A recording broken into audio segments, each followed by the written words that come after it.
Welcome back again sa ating channel. Today is another travel video. So right now is travel tayo solo going to the capital of the Philippines, which is in Manila. Because parang tayong gagawin business doon. Is-feel ko na lang kasi bukas is interview ko sa ating US visa. So kaya tayo lilipad ngayon doon. Tapos after that interview of the visa is pupunta tayo ng Tagaytay. At i-check na naman natin ang pati panibago na 34th province na ating nabibisita. Samahan niyo ako ngayon sa magaganap sa next 3 days na ating travel. Our flight supposedly guys is at 12:20 AM on the 25th. Maaga siya masyado kasi yung interview ko sa US Embassy is around 7:15 in the morning. So, mag-i-interview tayo later na walang tulog.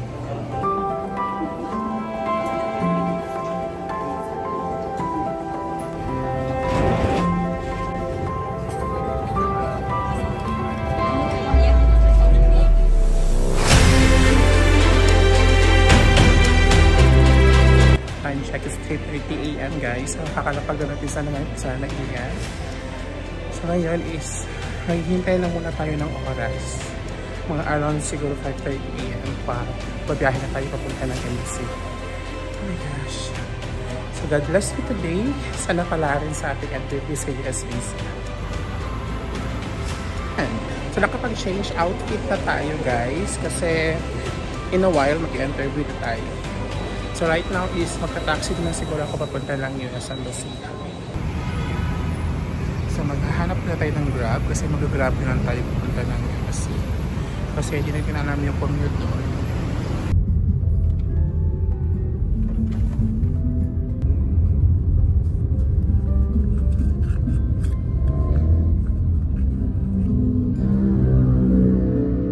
Ruben! My former student.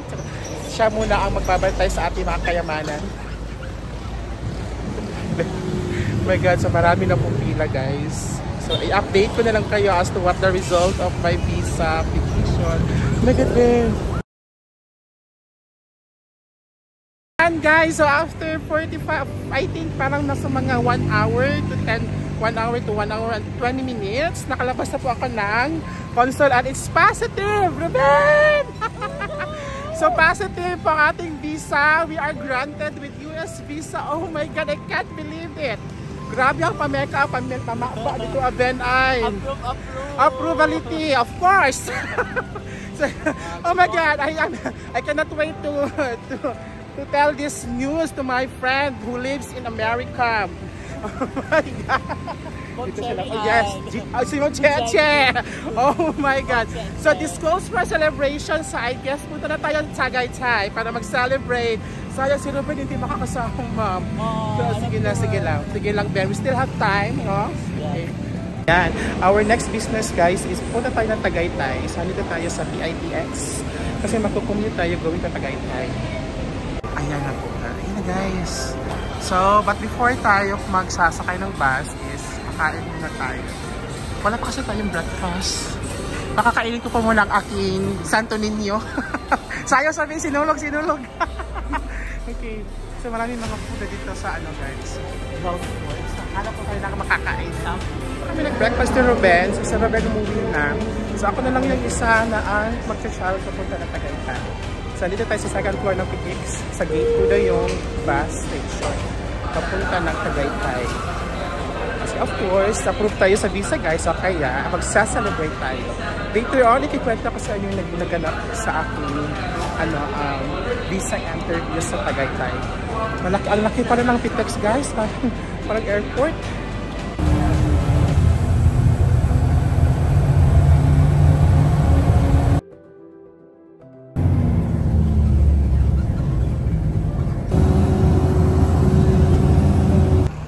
Arrive here guys. Ayan na yung Petron. So usually yung mga bus kasi is nasa straight sila dito dadaan. Tapos nandoon banda yung Sky Ranch. So dito na tayo bababa sa Petron. Lalakarin na lang natin yung ating hotel, which is the Escala Resort.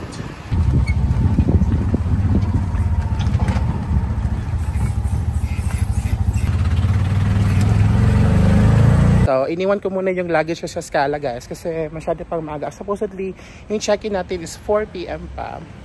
Kasi nasa deluxe room tayo. Pero, inalaw nila tayong mag-check-in ng 2 PM. So, babalik tayo ng 2 PM later para mag-check-in.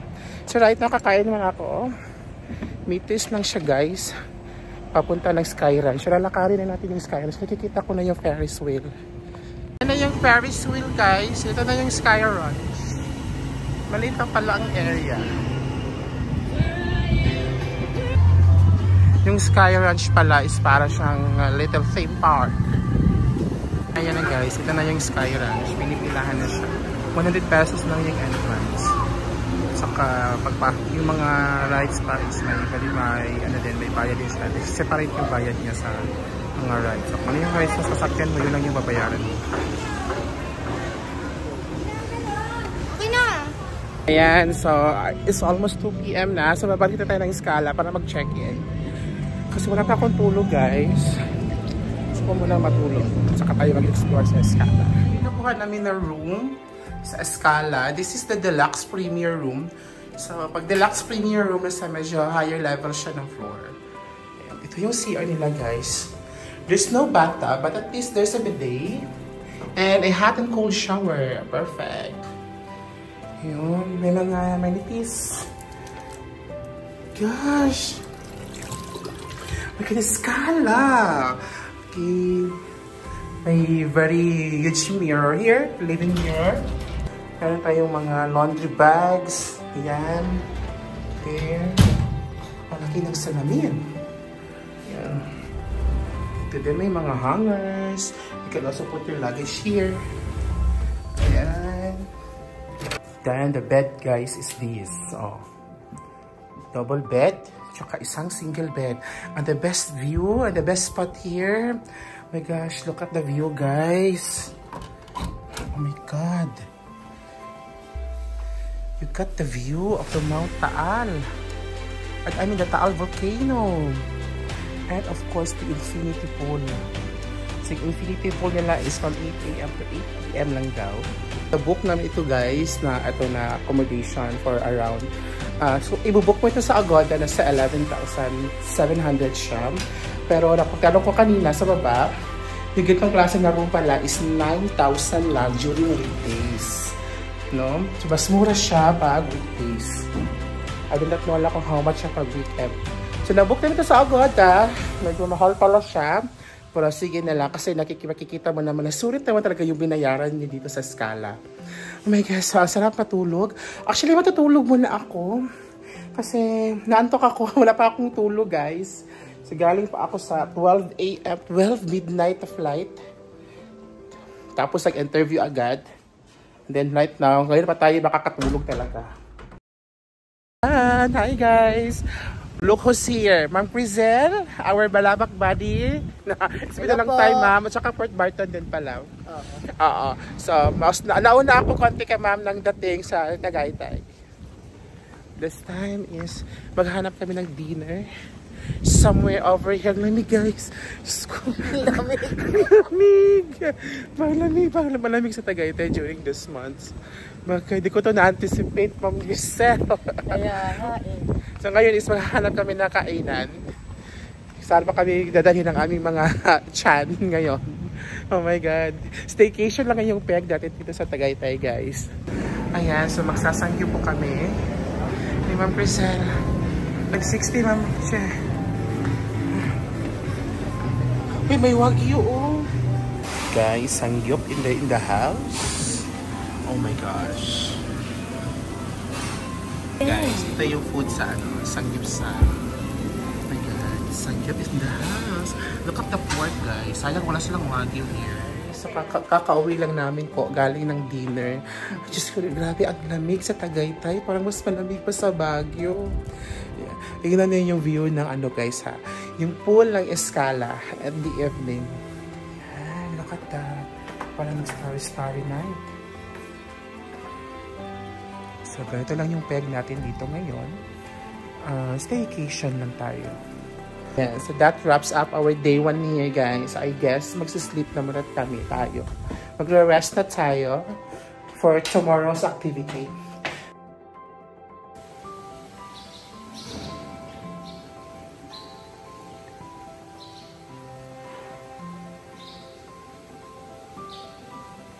Morning, rise and shine, guys. It's day 2 already of our staycation here in Tagaytay. Ganda talaga ng view sa labas. So right now is magbe-breakfast kami. Thank God buffet yung breakfast nila. Kasi the first initial ask ko sa kanila is buffet ba? Sabi is paka-plated daw kasi depende sa number of guests. So baka marami naka-check-in ngayon. Kaya magbubuffet kami. So let's check the food in Escala. Guys, ito na yung area ng lobby nila. Actually, yung floor nila, guys, yung lobby nila is nasa 4th floor siya. Ito yung makikita nila. This is very fascinating. Medyo ang lamig lang, guys. Ewan ko lang kung kaya namin maligo dyan sa pool later. Yeah, ito yung lobby. Maliit lang. Dyan yung restaurant. So, dyan tayo magbe-breakfast. Buffet. Doon tayo sa spot na makikita yung Taal. Yung station. Doon tayo sa ano, makikita yung view. Apo.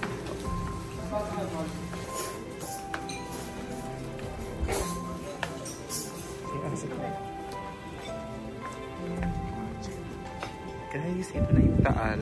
So makikita mo yung clear view ng Taal pag dito ka sa restaurant. Perfect. Okay, first round of the meal, guys. May para tayong poached egg, may French toast, orange marmalade. Mag-creep agad tayo for the first meal. Coffee, of course. Our second coffee for the day. Ma'am Crisel, may ano siya. Fried. And our meal. I have beef tapa, sausage. May bacon din at saka yung chicken. Garlic rice. Tapos na kami nag-breakfast ni Ma'am Crisel. So we will be exploring the Escala before tayo mag-check out at 2 p.m. later. So yung check-in time na dito, guys, pag deluxe premium room yung kinuha ninyo is 4 p.m. Tapos check out in the next day is 2 p.m. Kahapon is we had the privilege to early check-in. So nakapag-check-in tayo at 2 p.m. and at the same time lalabas tayo naman ng 2 p.m. So in totality, 24 hours yung na-spend natin dito sa Escala. Super sulit. Sport tayo kasi mamili ko tayo ng pool. Oh my God, ang lamig. Challenge na ito. Challenge accepted. The elevator. So, nasa lower ground siya. The level 3. Yung pool, guys. At the pool. Oh my God. Overlooking. Ito yung pool nila, guys. Infinity pool. Pero napakalamig. Super duper lamig. Parang ayaw magpaligo. So, meron sila dito sa ibaba. Parang may viewing deck. So, let's go here. May magandang view dito. Ayun, oh. Magandang view dito ng Taal. Oh my gosh. Guys, so, nandito kami ngayon sa baba ng Escala. Ayun siya. So, baba ka lang sa may gilid ng pool. Tapos, oh my God, may magandang view dito ng Taal. Look at this. Yan, are you seeing that? Ayun yung infinity pool. Tapos dito, mas maganda yung view ng Taal dito, guys, kaysa doon sa restaurant. Kikita mo na yung Taal. Taal, oh. I-zoom pa natin. Ayan. Yung oh.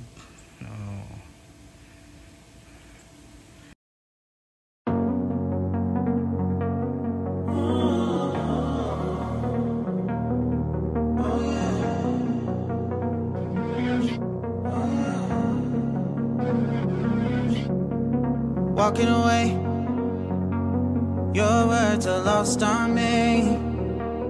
It's taking everything not to turn around. Throw it away. See if you'll let go of me when you're not holding me.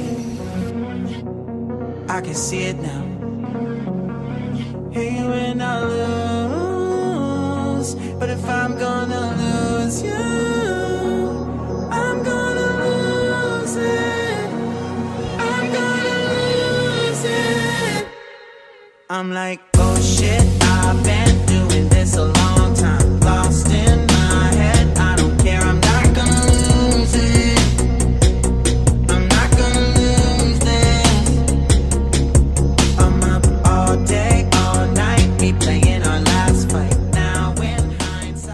God, this is the saddest time na of our staycation here in Tagaytay. So we are now checking out. Ma'am Prizel, alis na tayo sa Escala. Bye, Escala. Last loop na lang ng ating Escala, please. Yan. Bye, Escala. We had a very nice stay here. Yan. Sa lamig ng pool. Ayan. So before tayo uuwi, guys, pakita ko muna sa inyo yung prices nila sa kanilang sa kanilang food. Ito yung menu nila. Ayan. Yung ranges talaga siya. 300 at ayun nakikita kong pinakamura. May 55 pala pero steamed rice. Ayan. May pinga pizzas. Etc. So right now is mag-check out na kami because it's 2 p.m. So we'll be heading back to Manila and we will be staying again into another hotel in Manila Bay. Baka kasama natin mamaya sa Tefan. Check out na kami, guys. We are already on our way to the Oliva's bus terminal. Doon kami sasakay pa po ng Pitex. Guys, dito na kami ngayon sa bus stop. Dito na pala yung bus stop nila. Sa gilid lang ng highway. Dito sa may Olivares.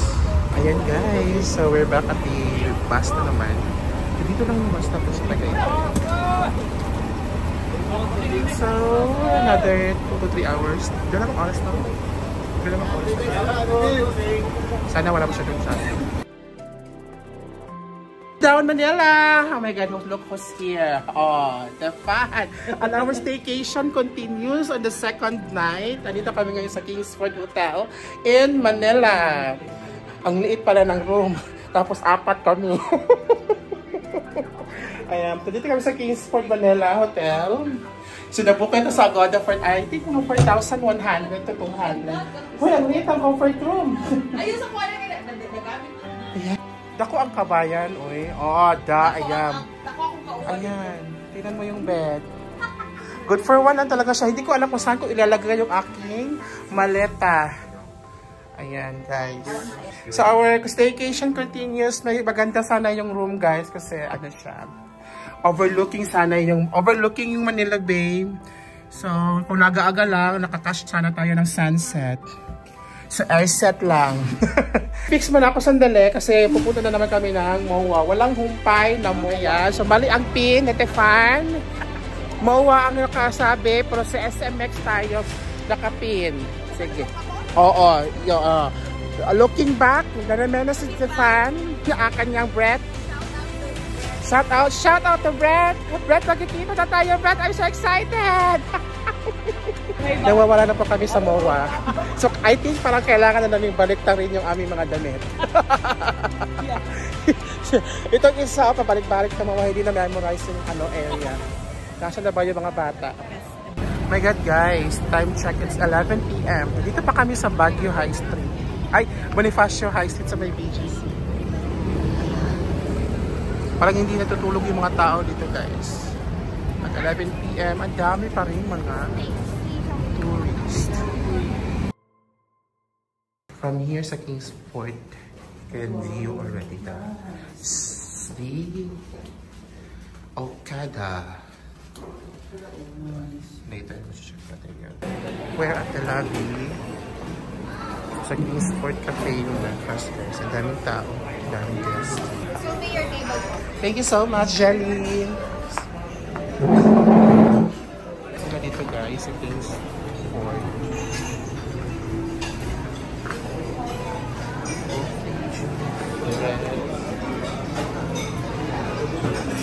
Banti ko yung option guys, kung sa Escala ng gamit.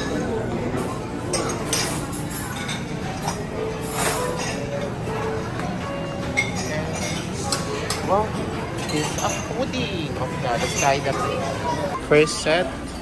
Of course, bread muna tayo. Dito sa may bread. Ayan, second set na po tayo. Ito kami ng breakfast guys. So, i-check muna natin yung pool. Yung pool nila guys.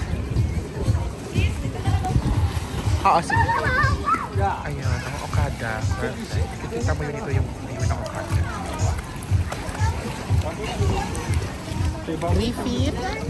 Ay, 3 feet? Ay, back. Dito kayo, Banjay. Naka-check out na tanahan. We're going there sa Okada. Hindi, lakad tayo. Mag-check out na kami at 1 p.m. So luckily, pumayag sila na mag-extend kami ng at least an hour. So 9 PM pa yung flight namin papuntang Davao. So I guess we'll just be exploring for the meantime the Okada. Kasi hindi pa nakapunta yung mga bata sa Okada. Kipanghangak.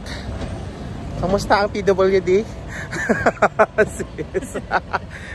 I survived. Yeah? I survived the PWD. PWD era. Okada entrance, Pearl Wing. Soon guys, makaka-check-in din tayo dyan soon. This is a Barbie world. In a Barbie world. Life is fantastic. Pink na pink talaga yung Okada. Bango talaga ng Okada. Oh my gosh. Yan, sis. Hala. Hala. Hala. We're outside Okada. Sis, wala lang gibuhat. We only stayed 1 hour in Jollibee and 1 hour in ano yung Momo? Something like that. We just killed the time. So after this, balik na kami sa Kingsport. Kukunin na namin yung luggage. And we will be heading back to the airport. So at this point po, isikikwento ko sa inyo yung naging naganap na process po sa aking US interview na nangyari noong January 25, 2 days ago. So I am so very happy right now. My happiness can't really contain because I didn't expect, no, kasi at tagal-tagal ko ito na-book na slot 2 months away pa from the time na nag-fill up ako sa kanya sa DS-160. So ngayon nga, dumating na finally yung interview ko last 2 days ago. And I am so very much happy kasi na-approve tayo ng tourist visa. So right now, hindi ko pa alam kung anong ilang years at anong ilang entries yung ibibigay sa atin. Kasi wala pa sa akin yung passport. So by the time na darating yun is, i-update ko kayo kung ano yung mga naging process at saka naging tanong ko sa US visa. So ayun, thank you so much for watching this this video. Yung nangyari lang for the past 2 days of my life is naging staycation lang talaga. Kasi alam mo naman, at end of the semester na, so we need to be rejuvenate. Kailangan makarelax tayo. Kaya nag-staycation tayo sa Tagaytay at saka dito sa Maynila. Double purpose na rin siya at the same time kasi may interview sa US visa. So gagawa ko na separate vlog para sa ating US visa interview. Abangan nyo po yun. But for now, dito na muna mag-end yung ating vlog sa ating staycation here in Tagaytay and Manila. See you again sa ating next travel video. Bye-bye!